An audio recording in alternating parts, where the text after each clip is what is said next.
बहुत धन्यवाद, आभार। आपने अपना बहुमूल्य समय हमारी वार्ता के लिए दिया और हम भारतीय जनता पार्टी हिमाचल प्रदेश की ओर से आपके सदैव कृतज्ञ हैं, धन्यवादी हैं। भारतीय जनता पार्टी के नेतृत्व के साथ मैं एक महत्वपूर्ण विषय के ऊपर आपके साथ संवाद करने जा रहा हूं और मैं प्रयास करूंगा एक ही विषय पर केंद्रित रहने का और उसमें आपका सहयोग मेरे लिए महत्वपूर्ण होगा। साथियों, केंद्र की एनडीए सरकार ने श्रद्धेय नरेंद्र भाई मोदी जी के नेतृत्व में देशव्यापी एक अत्यंत महत्वपूर्ण योजना का श्रीगणेश किया है। पिछले दिनों हुए लोकसभा के सत्र में यह योजना पारित हुई। विकसित भारत गारंटी फॉर रोजगार व आजीविका मिशन ग्रामीण VBG रामजी विधेयक 2025। यह योजना ग्रामीण क्षेत्रों में रोजगार के सृजन के लिए अत्यंत महत्वपूर्ण योजना है और आज के भारत के दृष्टिगत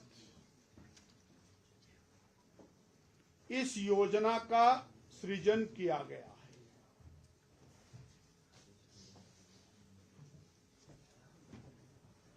प्रतिपक्ष ने अपनी दृष्टि से अनेक सवालात उठाए हैं। मैं VBG रामजी योजना के बारे में कुछ विषय आपके सामने रखना चाहता हूं। भारत की आजादी से लेकर आज तक समय समय पर जो भी सरकारें सत्ता में आई, उन्होंने उस समय के अनुकूल सरकारों की क्षमताओं के अनुकूल कुछ योजनाओं का सृजन किया। आजादी से पहले इंग्लिश पीरियड में भी कुछ ग्रामीण रोजगार की दृष्टि से योजनाएं बनी थी, परंतु जो महत्वाकांक्षी योजनाएं आजादी के बाद बनी, उसमें rural man power programme RMP 1960-61 में बना। उसके बाद crash scheme for rural employment CSRE 1971 में बना। उसके बाद national rural employment programme NREP ये 1980 में बना।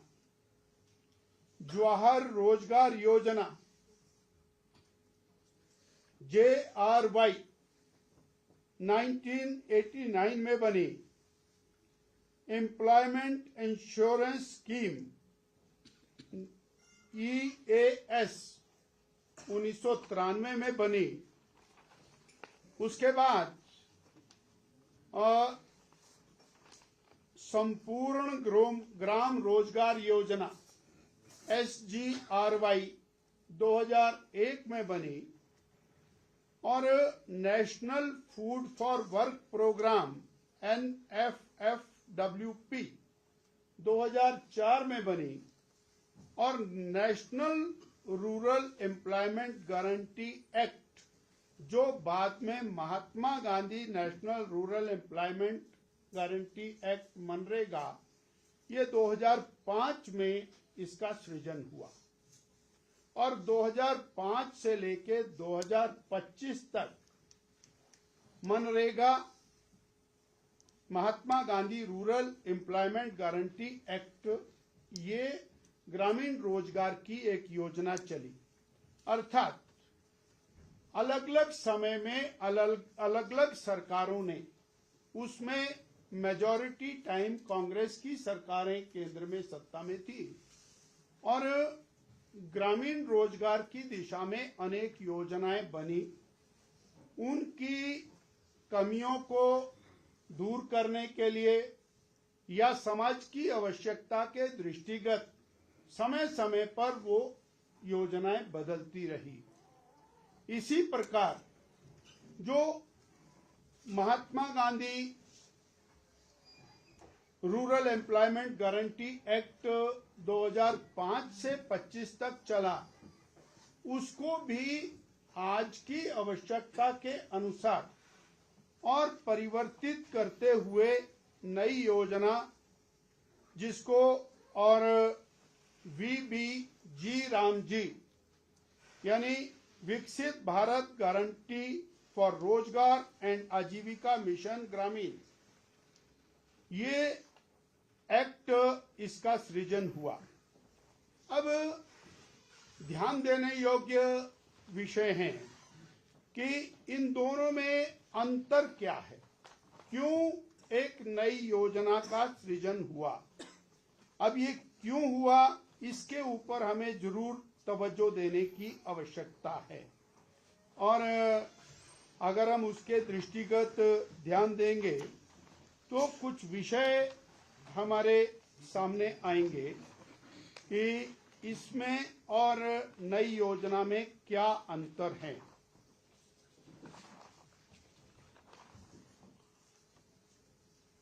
जो मनरेगा है उसमें 100 दिन का रोजगार, उसको एक्ट के रूप में बनाया गया,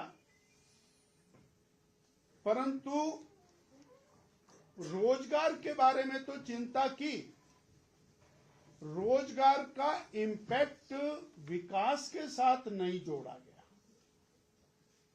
और जो VBG रामजी योजना है, इसको जहां रोजगार का सृजन है उसकी गारंटी है, उसके साथ ग्रामीण विकास को जोड़ा गया और ग्राम विकास का एक प्लान बनेगा।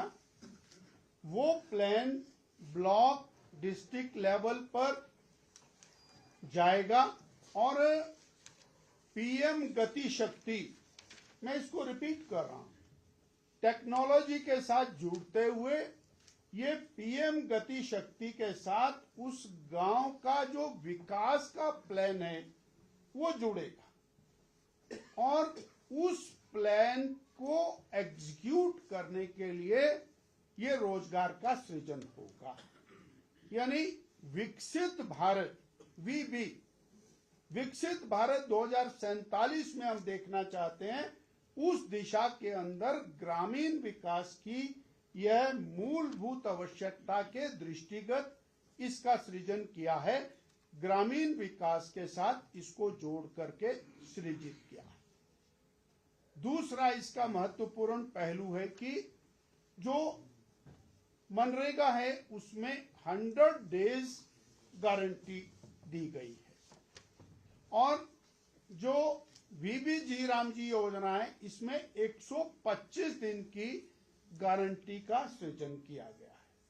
अब मैं एक विषय आपके ध्यान में लाऊंगा और उसकी तरफ तवज्जो हम जरूर देंगे कि जो इम्प्लीमेंटेशन मनरेगा का हुआ उसमें 100 दिन का प्रति व्यक्ति सृजन रोजगार का होना चाहिए था, परंतु मैक्सिमम 50.4 डेज का सृजन हुआ, इससे ऊपर का सृजन नहीं हुआ और ये डिमांड ड्रिवन स्कीम रही। तो डिमांड ड्रिवन स्कीम होने के कारण जितना रोजगार सृजन होना चाहिए था उतना रोजगार सृजन नहीं हुआ। इसलिए ये नई स्कीम विकास आधारित स्कीम, विकास की योजना बना करके और उसमें 125 डेज का प्रावधान किया। नेक्स्ट इसमें महत्वपूर्ण पहलू है जो हिमाचल के लिए अत्यंत महत्वपूर्ण है। जो मनरेगा में लेबर कंपोनेंट सेंटर देता था, मटेरियल कंपोनेंट का 75% सेंटर देता और लगातार इसमें कंफ्यूजन रहता था, जिसके कारण जो 25% मटेरियल कंपोनेंट होता था वो ठीक तरह से नोटिफाई ना होने के कारण योजनाएं बीच में लटकती थी और पेमेंट में डिले होता था। अब केंद्र ने क्लियर कट इसमें कर दिया स्टेट और सेंटर का रेशो। हिमाचल प्रदेश के मामले में 90% टोटल व्यय का वो केंद्र देगा और 10% प्रदेश देगा, जबकि अनेक राज्यों के लिए ये 60-40 की रेशो है और हम हिमालयन राज्यों के लिए ये 90-10 की रेशो के अंदर है। इसके कारण हिमाचल को बड़ा बेनिफिट इसमें रहेगा इस योजना के अंदर। इसमें प्लानिंग के पार्ट की बात मैंने आपके सामने रखी कि जो प्लान बनेगा वो ब्लॉक तक जाएगा, डिस्ट्रिक्ट तक जाएगा और पीएम गति शक्ति के साथ जुड़ेगा। इसमें एक और महत्वपूर्ण पहलू है कि लंबे समय के एक्सपीरियंस के बाद अनेक राज्यों में और बहुत बड़ी मात्रा में पिलफरेज रही। रोजगार सृजन के नाम पर और मशीनें लगा करके काम हुआ, उसकी एनफोर्समेंट ठीक से नहीं हुई, तो इसको डिजिटल एनफोर्समेंट करने का प्लान इसके साथ जुड़ा हुआ है नई योजना के साथ। और ये 6 मंथ्स इसकी मॉनिटरिंग है। डिजिटल मल्टी लेवल मॉनिटरिंग का प्रावधान इसके अंदर है और टेक्नोलॉजी आधारित है। अब पहले जो मनरेगा थी उसमें 26 प्रकार की ग्रामीण एक्टिविटीज का समावेश था, तो बहुत सारी मल्टी लेवल एक्टिविटीज थी और उसके कारण ग्रामीण विकास में उसका योगदान उतना नहीं हो रहा था जितना होना चाहिए। सो अब इन एक्टिविटीज को 4 फ्रेमवर्क के अंदर ढाला है। पहला है ग्रामीण infrastructure, this is very important. दूसरा है वाटर कंजर्वेशन, जल संरक्षण, जल संवर्धन, ये दूसरा महत्वपूर्ण विषय है। तीसरा है पर्यावरण संरक्षण, जो बहुत महत्वपूर्ण है। और चौथा है ग्रामीण लाइवलीहुड, यानी गांव की दृष्टि से जीवन उपयोगी जो भी चीजें हैं, इन 4 सेक्टर्स के अंदर डिवाइड करके इसको और ढाला गया है। और होता क्या था कि मनरेगा की इम्प्लीमेंटेशन में जो क्लरिकल वर्किंग है उसके लिए धन के प्रावधान की शॉर्टेज रहती थी और सही तरीके से ऑडिट नहीं हो पाता था, क्योंकि टोटल व्यय का 6% एडमिनिस्ट्रेटिव एक्सपेंडिचर मनरेगा में प्रावधान में था।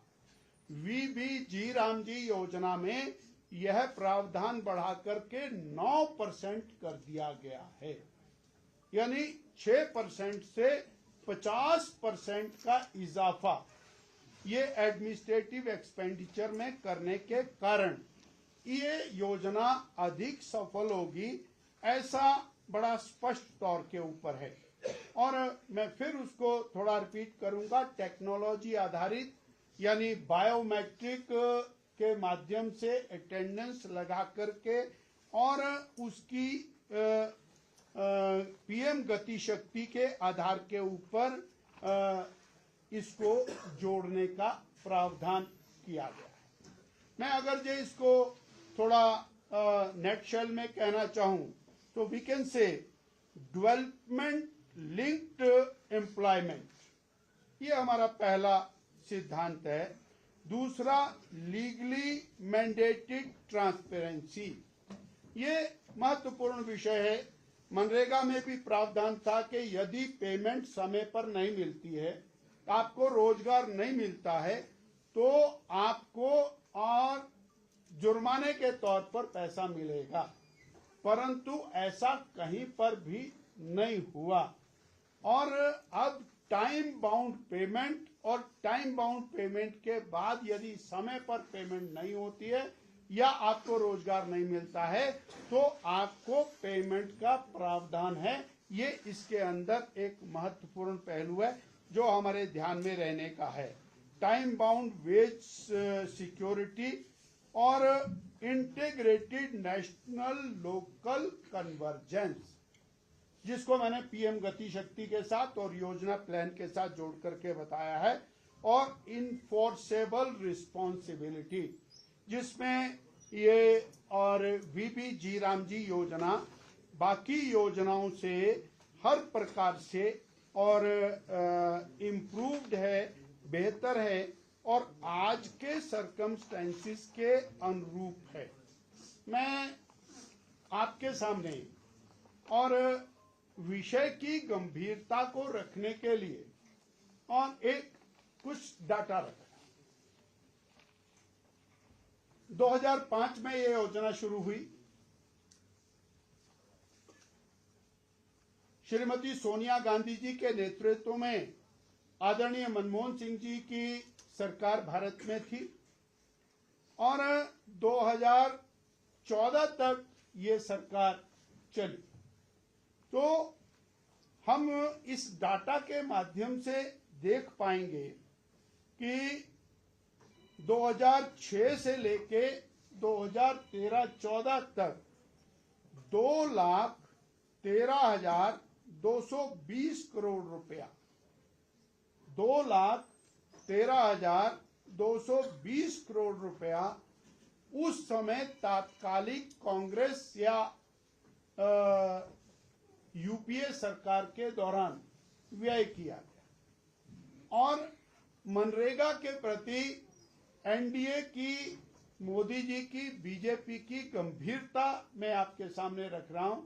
2014-15 से लेके 2025 तक 8,53,810 करोड़ रुपया, 8,53,810 करोड़ रुपया एनडीए, मोदी जी, बीजेपी की सरकार ने मनरेगा पर खर्च किया।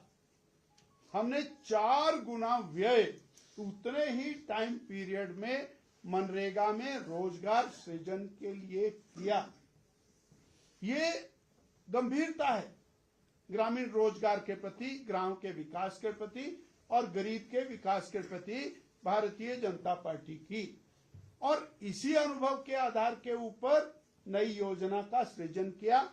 एक आंकड़ा और इसमें महत्वपूर्ण है कि कुल सृजित दिवस, यानी जो रोजगार सृजन हुआ, वो मनमोहन सिंह जी की सरकार में 1660 लाख मैंडेज, 1660 लाख मैंडेज, और मोदी जी के सरकार में 3210 लाख मैंडेज, यानी दुगना पैसा, दुगना और रोजगार सृजन। और इतना ही नहीं, जो कार्य संपूर्ण हुए वो एनडीए में, यूपीए में 153 लाख काम पूर्ण हुए, 153 लाख। और बीजेपी एनडीए मोदी जी की सरकार में 862 लाख काम पूरे हुए, मोर देन 5 टाइम्स। ये और हमारी सरकार की गंभीरता है। मैं इसी में एक आंकड़ा हिमाचल का रखूंगा। मेरे पास पूरे देश के आंकड़े हैं, मैं सिर्फ हिमाचल का आंकड़ा आपके सामने रखूंगा। हिमाचल प्रदेश में तात्कालिक कांग्रेस रिजीम में यानी 2005 से लेके 14-15 तक और जो मैंडेज सृजित हुए वो 16.52 लाख, 16.52 लाख मैंडेज, और बीजेपी रिजीम में, मोदी रिजीम में 32.6 लाख मैंडेज। यानी मोदी जी के समय में हिमाचल प्रदेश में दुगने रोजगार का सृजन हुआ।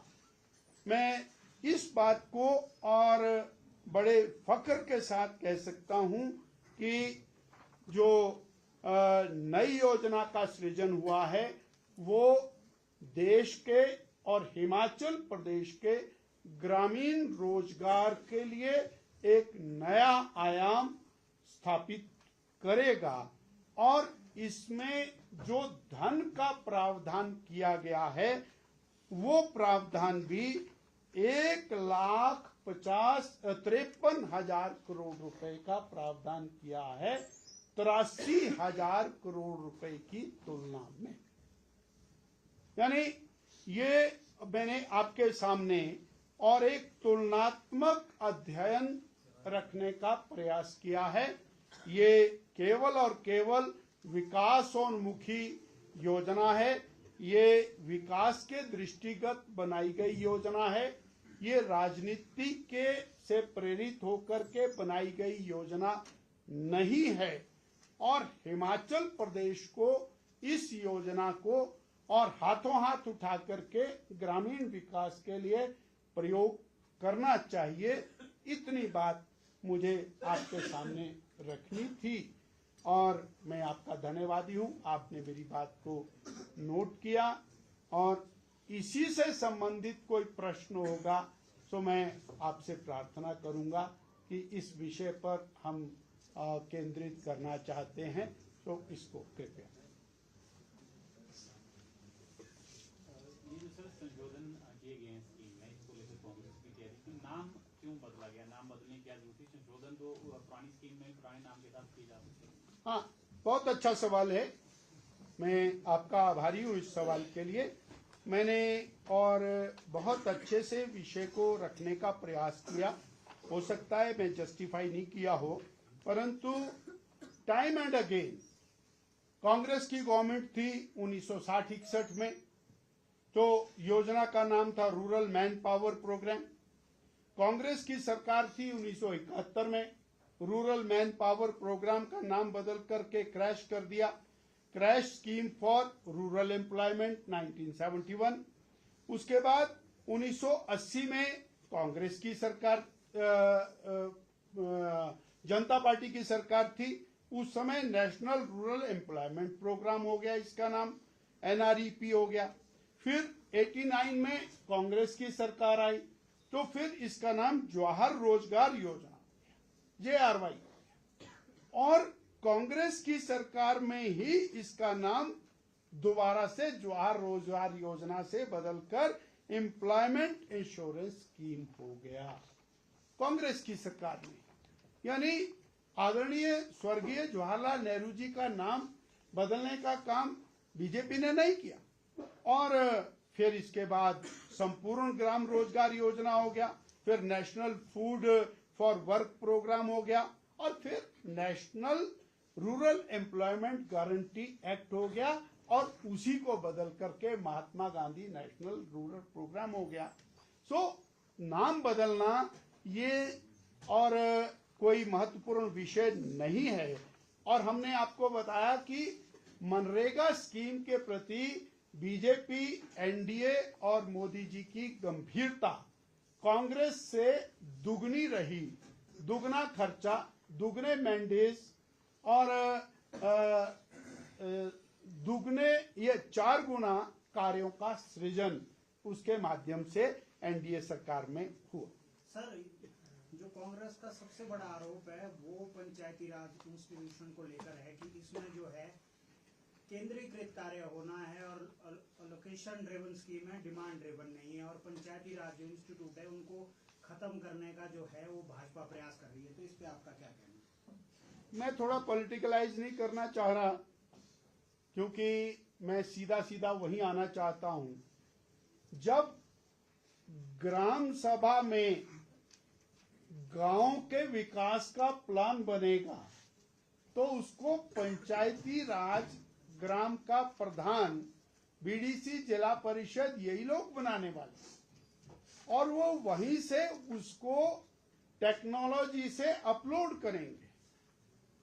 जो वो गांव के विकास का प्लान बनाएंगे, उस प्लान की एग्जीक्यूशन के लिए वीबी जीराम जी योजना में से आने वाले धन का उपयोग होगा। इसलिए ये केवल और केवल ग्राम आधारित योजना है और ग्राम के चुने हुए प्रतिनिधियों के माध्यम से ही चलने वाली योजना है। इसमें किसी भी प्रकार का कंफ्यूजन डालना केवल राजनीति से प्रेरित तो हो सकता है, अन्यथा ये केवल और केवल विकसित भारत की दृष्टि रखते हुए ग्रामीण विकास योजना। जब योजना इतनी अच्छी है तो इसका इतना विरोध क्यों लगता है? सरकार समझा नहीं पाई है उनको, या फिर मैं वही कहूंगा कि मैं इस पर राजनीति नहीं करना चाह रहा, परंतु विरोध करने के लिए कोई बहाना चाहिए। अगर जो नेहरू जी का नाम हटा करके आपने अपने आप हटा करके दूसरा नाम रख दिया तो भारतीय जनता पार्टी ने तो कोई विरोध नहीं किया। जो केंद्र में बैठी सरकार है वो योजनाएं बनाती है, हजारों योजनाएं नेहरू जी के नाम से, राजीव जी के नाम से, इंदिरा जी के नाम से और गांधी जी के नाम से चलती हैं, चल रही है, अच्छी बात है, चल रही है। और अगर जे एक योजना बिल्कुल पूरी तरह से नई योजना चलाई गई है, वो राम जी के नाम से है, तो आपको विरोध क्यों? नहीं होना चाहिए। और वो विकास अनुमुखी योजना है तो उसका विरोध करने का कोई कारण समझ नहीं आता, और कम से कम भूख हड़ताल करने का तो कोई कारण समझ नहीं। सर, जैसे ये स्कीम सर 15% अब 10% स्टेट शेयर है।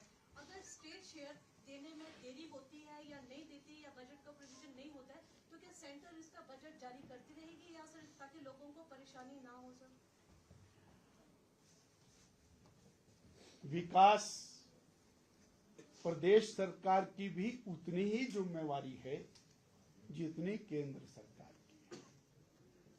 प्रदेश के माननीय मुख्यमंत्री जी की उतनी ही जिम्मेवारी है जितनी श्रद्धेय प्रधानमंत्री जी की है। इसलिए प्रदेश अपने लोगों के विकास कार्यों के लिए 10% का हिस्सा नहीं देगा।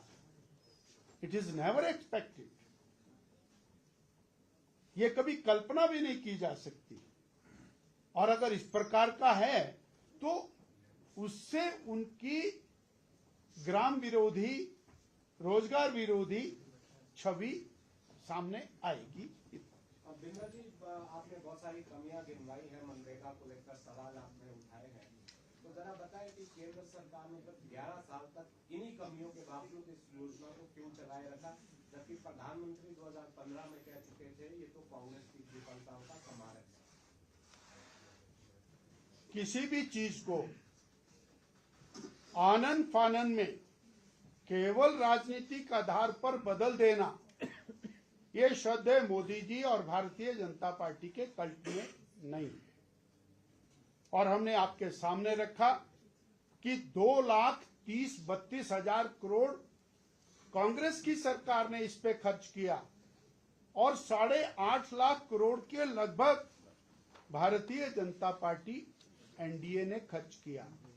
ये गंभीरता है और उसकी इम्प्लीमेंटेशन के अंदर जो शॉर्टकमिंग्स हैं, आज कोई योजना शुरू कर रहे हैं, अगर जो विकसित वीपी जीराम जी योजना में कोई कमी आएगी तो उसको भी तो बदलना चाहिए, उसके ऊपर भी विचार होगा, उस पर भी चिंतन होगा, और समय रहते उसके ऊपर भी चिंतन करेगा कोई, चाहे वो मोदी जी स्वयं करें या आने वाले समय में लोग करें। तो समय के साथ साथ चीजें आवश्यकता के अनुरूप बदलती हैं और उनका बदलना सकारात्मक होना चाहिए, इतना ही दृष्टिकोण। सर, मनरेगा में 100 दिन की रोजगार की गारंटी थी, लेकिन आपने बोला कि 50.4 दिन ही मिल पाए और कोई भी जो फाइल है या वो नहीं इम्प्लीमेंट हो पाया। तो सर, इसमें 125 दिन बोला गया है, तो इसमें प्रावधान है कि 125 दिन का मिलेगा ही मिलेगा? 125 दिन की गारंटी का प्रावधान है, और नहीं अगर मिलेगा तो उसमें फाइन का प्रावधान गवर्नमेंट की तरफ से है, पेनल्टी का प्रावधान, और वो पेनल्टी उस व्यक्ति को मिलेगी, और टाइम बाउंड पेमेंट का प्रावधान इसके अंदर है, और जो एक्ट के अंदर एम्बेडेड है, और उसके अंदर मॉनिटरिंग का प्रावधान है, और वो मॉनिटरिंग का क्योंकि प्लान बन गया और वो प्लान ये पीएम गति शक्ति के साथ जुड़ गया, तो वो कहीं पर भी उसको देखा जा सकता है और इम्प्लीमेंट किया। बिंदर जी, जैसे भाजपा ने अभियान लिया है मनरेगा की जगह जो विकसित भारत जीराम जी योजना ये घर घर तक पहुंचाने का, कल से कांग्रेस का अभियान भी शुरू हो रहा है, वो भी 8 जनवरी से लेकर 25 फरवरी तक महासंग्राम अभियान चलाने वाले हैं मनरेगा को बचाने को लेकर, क्या कहेंगे? भारतीय जनता पार्टी का अभियान ना तो घर घर की दृष्टि से है, विकसित भारत जी राम जी योजना वो लोग उसको समझें और जानें, हमारा लक्ष्य सिर्फ इतना। और कांग्रेस पार्टी विरोध करते करते कहां पहुंच गई, ये बड़ी चिंता की बात। वो विरोध करते करते, बीजेपी का विरोध करते करते वो देश का विरोध करने लग जाती है, बीजेपी का विरोध करते करते वो विकास का विरोध करने लग जाते हैं, बीजेपी का विरोध करते करते वो गांव के रोजगार का विरोध करने लग गए। इसलिए मेरा तो प्रभु से प्रार्थना है कि उनको और प्रभु और ज्ञान दे, और वो इस योजना को अच्छे से पढ़ें, समझें और जनहित में इम्प्लीमेंट करने के लिए आगे बढ़ें। वो 60 दिनों के बारे में भी जरा समझा दें, जिसमें कहा जा रहा है कि इस साल के 60 दिन में रोजगार नहीं देगी। नहीं, बड़ा क्लियर कर, ऐसा नहीं है। बहुत से राज्य ऐसे हैं जहां पर जब क्रॉप सीजन होता है, पैडी सीजन है तो पैडी लगाने का काम होता है, कटाई का सीजन है तो कटाई का काम होता है, उस समय किसान को और लेबर मिल जाए, इसलिए वो स्टेट तय करेगा कि कब उसने इस योजना को गैप देना है या नहीं देना है, ये स्टेट को तय करना। केंद्र ने इसमें प्रावधान उस स्टेट के लिए रखा है, क्योंकि बहुत सारी स्टेट जैसे जहां पर पैडी का ज्यादा प्रचलन है, वहां पैडी लगाने के लिए लेबर की जरूरत होती है, और वो लेबर इंटेंसिव वर्क है, इसलिए वहां पर प्रावधान रखा है। इसको कोई कंफ्यूजन करने की जरूरत नहीं है। 125 दिन का मतलब 125 दिन। Thank you sir, thank you sir, I am applies sir.